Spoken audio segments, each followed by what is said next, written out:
Well, rural communities have tons of challenges, and remote communities have them exponentially. um, for us here on the West Coast, I think the geography adds huge challenges just in terms of distance. People don't understand distances between towns. They think Kyuquot is 5 minutes from Tofino. It's actually 80K round trip and 40 minutes each way. We don't have walk-in clinics, so when our medical clinics close by day, then everything defaults to the hospital. Certainly for patients coming from offshore, from Hot Springs Cove and Howsett, they have to deal with tides. In the middle of the night, they may call the hospital with something very vague and say, should I come? And the nurse has to sort of try and triage that and realize that there are 4-foot waves in a storm going on. And for that patient to travel might actually be more dangerous than just being observed by a family member at home. Wow. It's incredible, the journey that a lot of people have to make to get to this clinic. But it's not uncommon in many more remote places. And you know, we talked about how relative remote can be.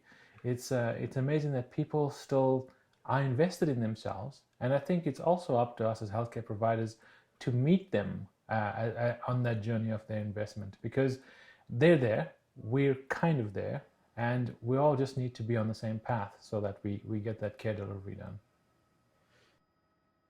Wow, transferring patients, so from here or other remote places, it's so initially the community themselves can initiate a 911 call, and it's a no-brainer. Whatever access BCAS service exists, they're able to get that person to at least, not necessarily a definitive care site, but at least a hospital. That would be Port McNeill, Port Hardy, depending on which remote site we're talking about. But if you find, so say somebody presents in distress in this place, but there's only one nurse. There is no, she only has 2 hands. We've had a situation where there was a patient in severe distress. Not only did she need to put IVs and give medications, but she also had to be on the phone, making sure that the transport happens with the transfer network, etc. And the resource, when things go bad, how limited the resources and how challenging a remote environment is, despite having somebody trained, is extremely hard. Is extremely hard. The cumbersome nature of the transfer itself. So depending on light hours, depending on how, you know, boat availability, road, and or air to get to a hospital, huge. Well, one thing about working in a community like this is it's not immediate care.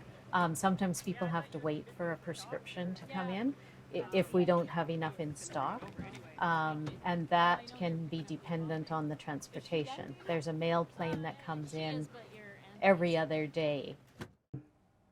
Our amazing nurses, they deal with just about everything. They also provide some of the traditional public health functions in terms of